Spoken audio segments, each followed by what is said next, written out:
bagamat umanas po ako ng mga pagsubok, mga struggle, pero nandun po yung pagsama ng Panginoon.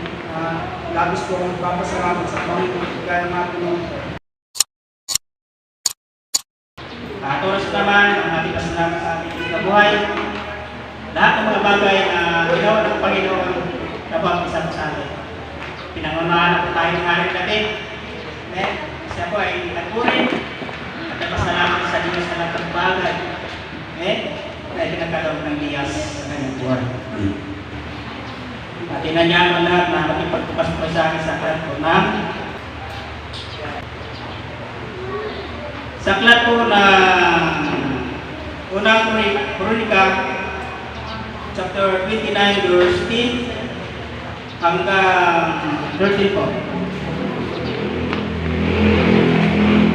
Ang sabi ko dito ni Haring David sa Panginoon, sa harap ng mga tao ay tuwang-tuwa si David na nagpupuri kay Yahweh.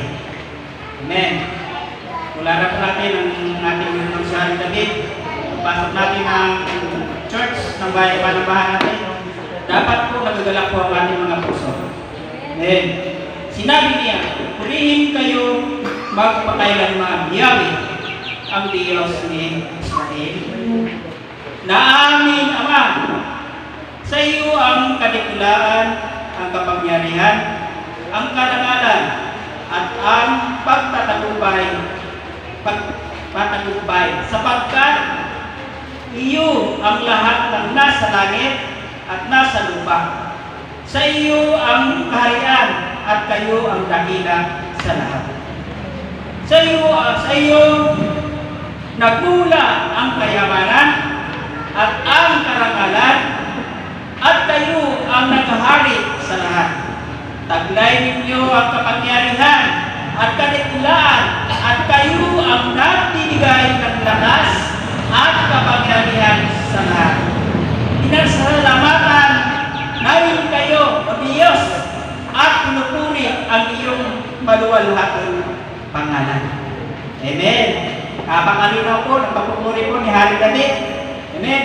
Ito po ay pinakita niya po sa bayan ng Diyos. Amen. Para saan? Para pamarisan po ng isang taus-pusong pagpupuri sa Diyos.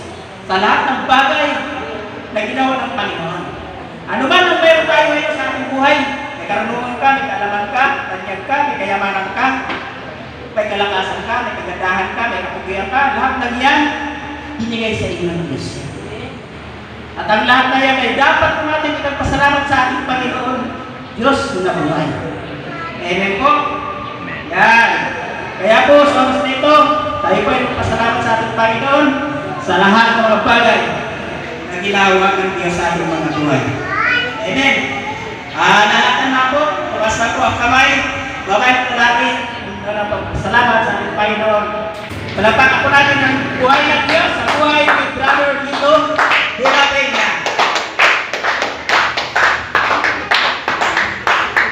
Amen.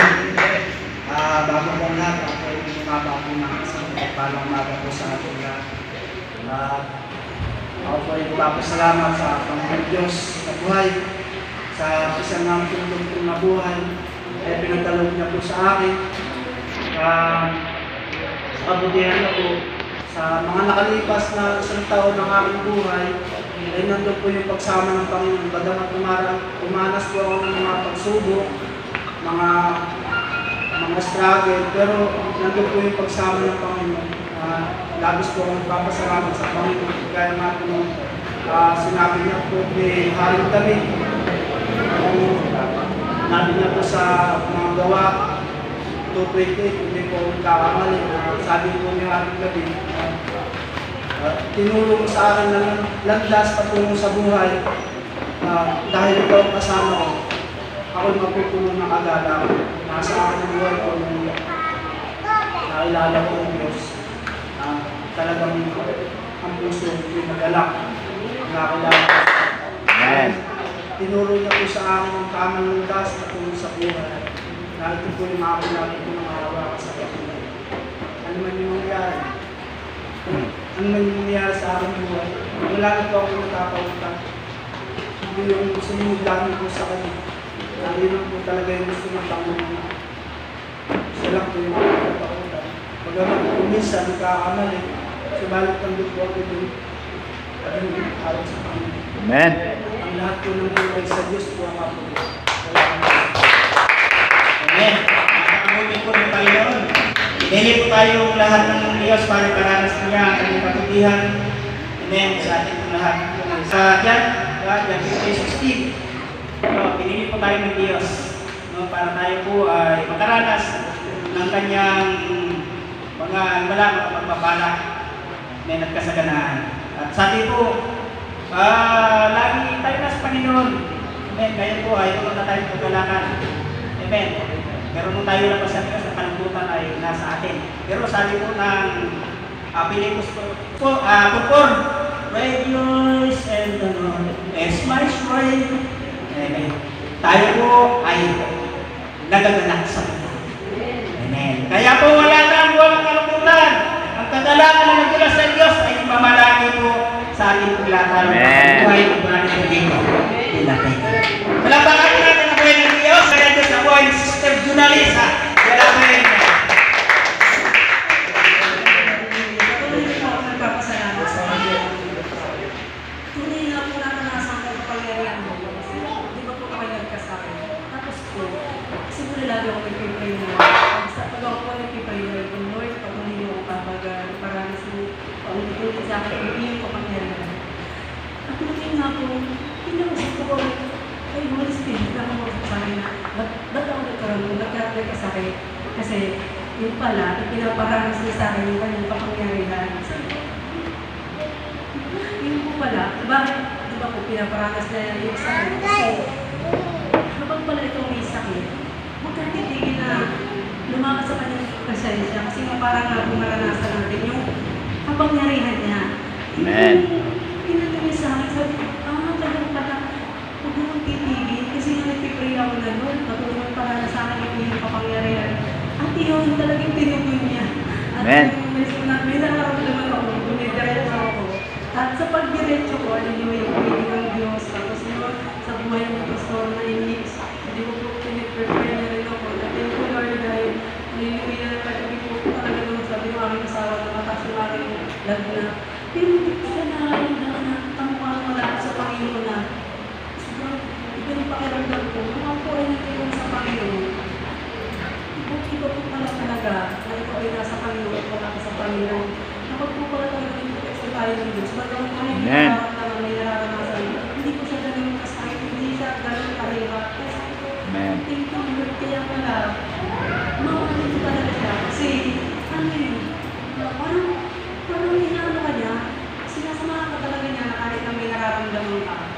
Hindi talaga, kasi naranasan ko, kaya salamat ko sa Panginoon. Patuloy na ako, patuloy pa rin ako nagpapasalamat sa Amen. Diyos. Yung anak ko, akala ko ako dati, wala na rin ako sa 40s. Kasi ang tagal ko na rin hindi nakapulog. Hindi yung Panginoon na. Kasi sa kuya hindi lang po yung 40s, akala ko wala na po ako sa 40s. Pero nung nakaraan ko rin yun, sinama na po sa Lord. Sabi ko, galing naman ako yun. Kasi, kapakatagal ko na rin yung 40s. 29 years old na ako, 40s na po ako. Hanggang sa 37 years old na ako. 40s pa rin ako. Pero alam ko, ako ay nandito na po sa Panginoon. Doon ko lang po na-enjoy yung pagiging 40s. Kasi po, hindi niyang halaga ko po siya. Kasi alam ko, magyaya ng Diyos na kung saan, ginagawa niya yung parang yung aking buhay. At tunay nga ako napakabuti na hallelujah sa aking buhay, sa mga patuloy na ginagawa ito ng pagpapala, mga hingala, hallelujah. At patuloy na ginagawa niya sa akin. Ako nagpapasalamat sa ginagawa niya sa akin buhay, bagamat ako magandang pakiramdam. Nagpapasalamat ako kasi kanina nung naligo ko, sabi ko, nagsisira ako, sabi ko, dali. Nagpapasalamat ako sa Diyos kasi yung nararamdaman ko, hindi na ako nilalaglag. Sabi ko, Amen. pag pala nakita ko talaga ng Lord na diretso ka lang, magiging pala talaga siya. Kaya sabi ko, ano yung nararamdaman siya, hindi pa mga umagalog sila. Yung katawan yung pa natin lang talaga yan. Pero yung mga bagay-bagay pa, hindi yan talaga. Kasi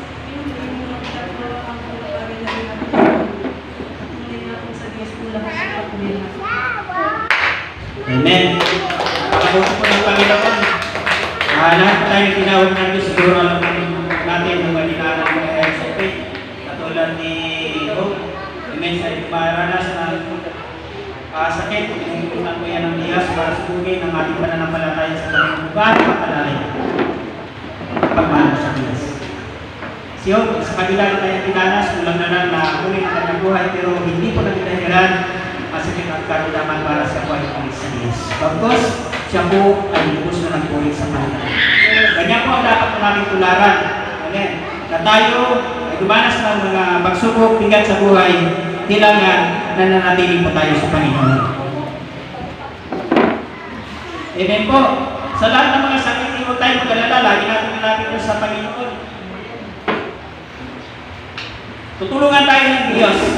Amen. Sa lahat ng bagay na ating naranasan. Sabi po ng agad ng mga awit, chapter 41 verse 3, siya rin ang tutulong kung siya ay magkasakit. Ang nahihina niyang lakas ay ganap na ibabalik. Wala nang naman gamot ang papagaling maliban sa mahal ng kapagyarihan ng ating Diyos na buhay. Amen. Dapat po natin ang Diyos. Dapat po natin ang buhay na Diyos sa buhay ni Brother Busi.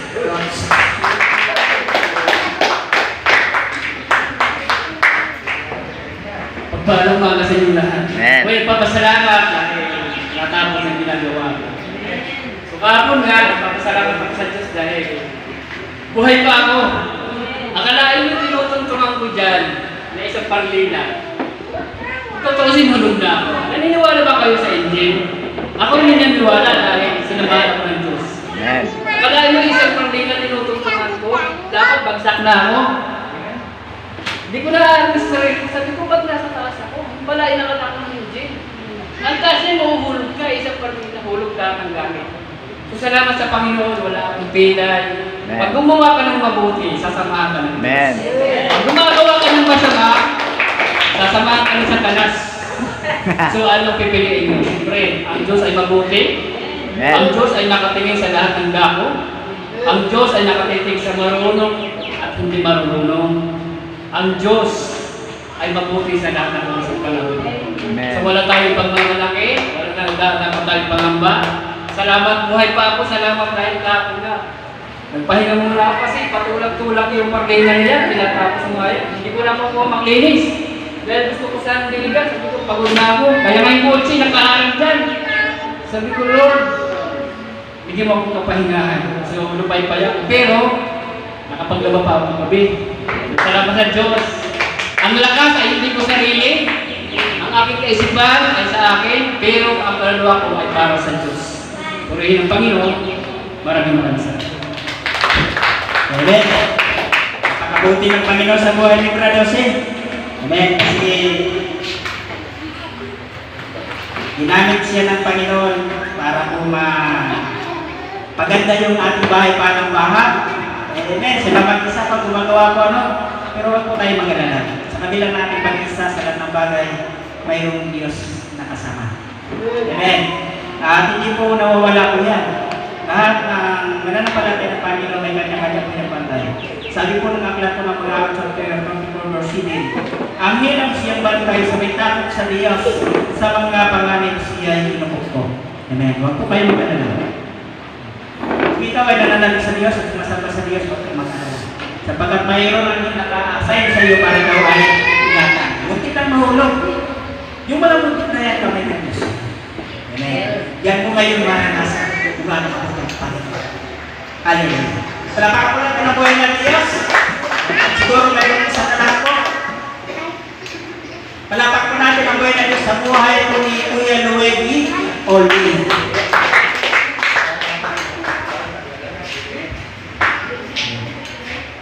Pagpalang maraming sa akin. So, yun po, ipagpapasalamat ko po sa Lord yung mga nangyari po yung mga nagdaang panahon, especially nung ngayon po dito. And isa po sa mga pinagpapasalamat ko is sa Friday po ng gabi. Nagkaroon po kasi po kami ng quiz. Isa po kasi ako sa mga naling pumasok, so hindi po mag-take po yun after the class. And medyo late na rin po kasi natapos, mga 5:30. And sa BSU po kasi, once po na umuwi ka na po ng gabi, mahirap na po sumakay. Kasi po magkakasunod po yung school, CEU, BPC, tapos BSU. So yung jeep, laging punuan pagdating sa BSU. So yun, ang ginawa ko po, naglakad po ako papuntang Kalumpit. And no, ang bala ko lang po sana, medyo layuan lang po konti, medyo layuan lang po konti sa BSU. Tapos nagulat na po ako, nasa BBC na po ako bigla. Mga 1 kilometro po yata layo po. And yun po, lagi po punuan po talaga yung jeep. And nag-pray po ako sa Lord, gusto ko na po Lord umuwi. Kasi mga 8 na po yata po ako nung napansin ko po sa orasan. And isang oras po yung biyahe. And may curfew po ako nun. And yun, pinaisip po sa akin ng Lord na sumakay na lang po ako sa bus hanggang Taba. And after po nun, sasakay na lang po ulit po ako ng jeep. Kasi may mga konti na lang po yung mga pasahero po nun. And then po, nakasakay na po ako ng bus. Pagbaba ko po ng Taba, madami din po malang pasahero po doon na nag-aantay. E di, yan po, nagpapasalamat din po ako sa Lord kasi kung may dumating po ng minibus, siniksik ko na lang po yung sarili ko. And yun po, pagdating ko po din sa Balagtas, ang nangyari po, yung conductor po tsaka yung driver, balak po na umikot na lang po sa entrance, tapos lalabas po sa Bukawi Crossing. Eh, ang nasa isipan ko po, lalagpasan po yung bahay po namin kasi po sa intercity po ako. Eh, di ayun po, sabi ko na lang po sa conductor, maglalakad na lang po, doon na lang po ako bababa, tapos lakad na lang po, mula palengke hanggang sa bahay. Eh, din po, nangyayari nga po, naglakad po ako, grabe din po yung pagod kasi lakad po doon, lakad din po dito. Pagdating ko po dito sa may Anthony's, ano po, may tumatawag po sa akin na doon po sa video, sabi, Kuya, tara dito sa akin na libre na lang. Eh po, grabe po yung saya ko kasi po yung pagod ko po nun na lalakarin ko pa is nalipin pa po ako ng pamasahe ko. So yun po, grabe po yung ginawa po na Lord po sa akin. Kaya yung pasalamat po sa akin. Amen.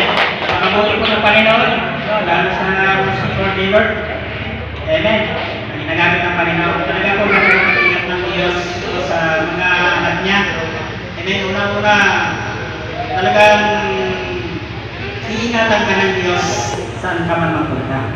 Amen. At lahat ng bagay, inenda ng Diyos para sa iyo.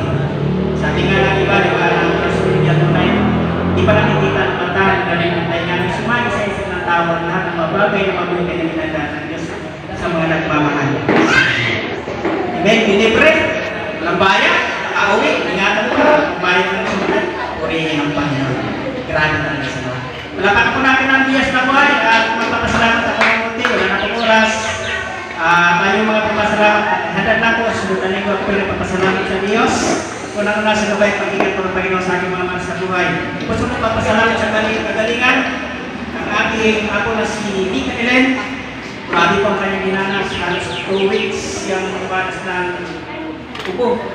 Pero napakabuti po ng Diyos, pinagpray lang po namin sa Panginoon, yan namin sa Diyos, Amen. At kahapon, nang lumalik sa Panginoon, ngayon pa po, napakaganda na pinagaling po ng Diyos. Amen. At napakasalamat ako hapon lang, sa kagabutihan ng Panginoon, ilibre ako ng Diyos, ng t-shirt, ng uniform, sa mga tao, na mabubuti. Amen.